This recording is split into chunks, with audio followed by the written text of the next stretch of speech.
నమస్తే, welcome to Kaizer news. So Vikarabad district Batlachandaram గ్రామ రైతులు మన ప్రెస్ క్లబ్ లో ప్రెస్ మీట్ పెట్టడం జరిగింది. అండ్ వాళ్ళు ప్రెస్ మీట్ పెడుతూ చెప్పిన మాటలు ఏంటంటే, దొంగల్లాగా మేము హైదరాబాద్ రావాల్సి వచ్చింది అని చెప్పేసి చెప్తున్నారు. సో మేము నష్టపోతున్నాం అని చెప్పేసి కూడా రైతులు మాట్లాడుతున్నారు.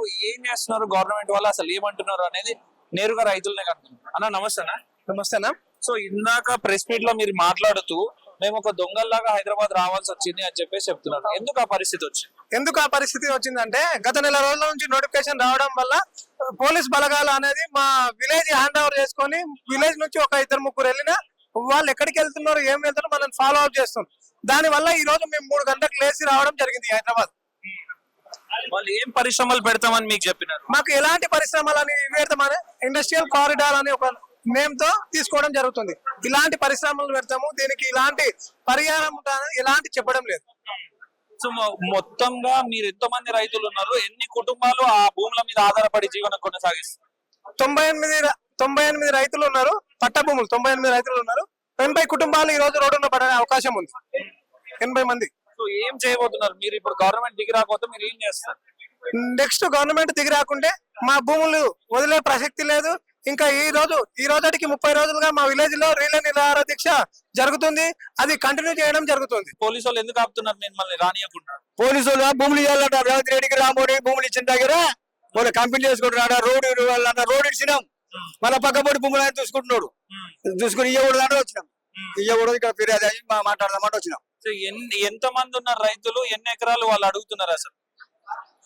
350 ఎకరాలు అడుగుతున్నాడు. 350 ఎకరాలు ఇచ్చి మేము ఆడుకోవాలి. మీరు ఇచ్చిన హామీలు మాకు నమ్మకం లేదు, మీరు ఇయ్యవు అంటాను మేము అనుకొని మేము నమ్ముతారేమి.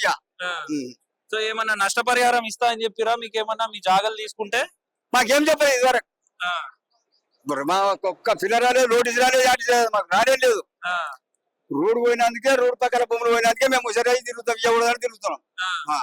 ఎన్ని గ్రామాల మీద ప్రభుత్వం కన్నుపడింది? ఎంత మంది రైతులు నష్టపోతున్నారు? 4 ఊర్లో మీద కనబడు. కొండపల్లి, దిర్సంపల్లి, సందారం అనేపల్లి ఆ భూములు పోతున్నాయి. వాళ్ళు వెళ్ళలేరు కానీ మేము వెళ్ళినాం. వాళ్ళు వెళ్తారో వెళ్ళరో కూడా సంగతి మాకు తెలియదు, కానీ మా ఊరు భూములు కూడా మేము బాధపడుతున్నాం. కన్ను కనబడాయి. ఇప్పుడు నువ్వు ఆడ పోయి చూపిస్తావు. చెంబడికి ఎక్కడ పోవాలి, ఏడ బతకాలి. పండవడే భూములు మాకు పండవడదా? మాకు సాపైన భూములు ఇట్లా సాపైనాయి. ఇట్లా కొడితే మాకు పండ పడుతుంది, ట్రాక్టర్ కొడితే పండ పడుతుంది. మన గుట్టల జల్లులో కొడితే మాకు ఏడ పడుతుంది. అందుకే మేము ఉన్నాం, మీ భూములు ఉన్నాము, మా భూములు. గవర్నమెంట్ వాళ్ళు వచ్చి మీరు ఏం చేసినా సరే మీ భూములను మేము ఖచ్చితంగా తీసుకునే తీరుతామంటే మీరు ఏం చేస్తారు? చంపుకోవడం అంటాం. మా మందు వచ్చి చంపుకోవడం అడ్డం పడతాం, చంపుకోక. అలా ఇప్పుడు వీళ్ళు భూములు తీసుకోవడం వల్ల ఎంత మంది రైతులు నష్టపోతున్నారు? ఒక 350 మంది రైతులు నష్టపోతున్నారు. అందుకోసమని మా ఊళ్ళో ఇండస్ట్రియల్ కారిడార్ కోసం భూములు మాత్రం తీసుకోకూడదు. భూములు తీసుకుంటే 350 మంది నష్టపోతున్నారు. 350 కుటుంబాలు నష్టపోతున్నాయి. అందుకనే తక్షణమే మా ఊరికి వదిలిపెట్టాలి. మొత్తం పట్ట భూములే, సస్యశ్యామలమైన పంటలు పండుతాయి. మొత్తం పల్లి గాని, కందులు గాని, జొన్నలు గాని ఏమైనా అన్ని పండుతాయి. ఇంకో డైరీ ఫామ్ ఇంకా పాల వ్యాపారం ఉన్నది. అవన్నీ దూళ్ళు గాని, మేకలు గాని, గొర్రెలు గాని అవన్నీ జీవనాధారం మొత్తం కోల్పోతున్నాం. అందుకని మా ఊర్లో మా భూసేకరణ మొత్తం విరమించుకోవాలి. ఏమన్నా మీ భూములు తీసుకున్నప్పుడు ఏమన్నా నష్టపరిహారం ఇస్తాము అని చెప్పేసి వాళ్ళు మీకు చెప్పడం ఏమైనా జరిగింది? ఇంకా ఇప్పటి వరకు మనకు ఏం సమాధానం లేదు. మేము అంటే ఇదివరకు కలెక్టర్ కు ఇచ్చినాము, ఆర్డీఓకి ఇచ్చినాము, ఎంఓ గారికి ఇచ్చినాము. ఇప్పటి వరకు మాకు ఏం రెస్పాండ్ ఇదివరకు ఏం లేదు. అంటే మేము పోయి కలెక్టర్ ఆఫీస్ కు పోయినందుకు పోలీసు వాళ్ళని పెట్టి మమ్మల్ని ఊళ్ళకి బయటకు వెళ్ళలేసలేరు. ఎక్కడ ఏడుకోతున్నారో మీరు ఏడుకన్నా పోతే చెప్పండి. మేము ఎక్కడో మీరు హైదరాబాద్ పోతున్నా, మీరు ఏడుకోతున్నారు, ఎంఆర్ ఆఫీస్ పోతున్నా మాకు చెప్పండి అని చెప్పి రోజు 3-4 పోలీసులు విజిట్ చేస్తున్నారు. అంటే ఇంతమంది రైతుల్ని ఒక 4-10 మంది రైతులను టార్గెట్ చేశారు వాళ్ళు.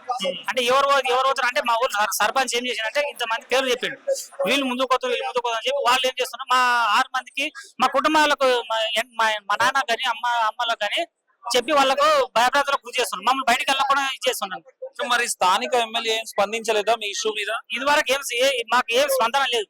అంటే మేము ఒకసారి కలుద్దామని వెళ్తే ఆయనకు ఏదో డ్రోన్ తాకిందో ఏం తాకిందో అని హైదరాబాద్ వెళ్ళిపోతున్నాం, తర్వాత కలుస్తాను. ఇదివరకు మనకు రెస్పాండ్ ఏం లేదు. సో ఇది ఇక్కడి పరిస్థితి.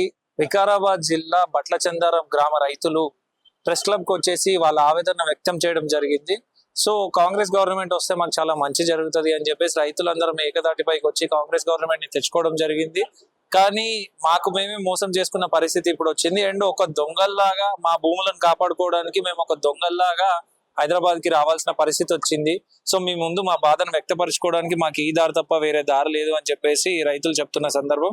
కానీ ఏది ఏమైనా మా భూములను మేము ఇవ్వము ససేమీరా అని చెప్పేసి రైతులు చెప్తున్న సందర్భం. సో మీరు ఇండస్ట్రియల్ పార్కులు కానీ ఇంకేమన్నా పెట్టుకోవాలనుకుంటే గవర్నమెంట్ ల్యాండ్స్ ఎన్నో ఉన్నాయి, అక్కడ వెళ్ళి పెట్టుకోండి. సచ్చినా సరే మా ల్యాండ్లు మేము ఇవ్వము. అండ్ ఒకవేళ మొండిగా మీరు మా ల్యాండ్స్ తీసుకోవడానికి వస్తే మమ్మల్ని చంపి మరీ ఈ ల్యాండ్స్ తీసుకోండి అని చెప్పేసి రైతులు చెప్తున్న సందర్భం. ఏళ్ల తరబడి ఇదే ల్యాండ్ ఇదే పంట పొలాల మీద ఆధారపడి మా జీవితాలు కొనసాగిస్తున్నాం. మా ఫ్యూచర్ జనరేషన్ కూడా ఇదే ల్యాండ్ల మీద కానీ ఇదే వ్యవసాయ పొలాల మీద కానీ ఆధారపడి ఉన్న సందర్భాలు ఉన్నాయి. ఎట్టి పరిస్థితులలో మేము ఈ ల్యాండ్స్ ని ఎవరికి ఇవ్వము. మీరు ఇంకేదన్నా ఉంటే ఏ డెవలప్మెంట్ అయినా సరే మీ గవర్నమెంట్ ల్యాండ్ లో చేసుకోండి. ఎందుకు అనవసరంగా మా రైతుల మీద పడి మమ్మల్ని ఇబ్బంది పెడుతున్నారు అని చెప్పేసి రైతులు చెప్తున్న సందర్భం. సో కెమెరామ్యాన్ మహేష్ తో Mallesh, Kaizer News, Press Club, Hyderabad.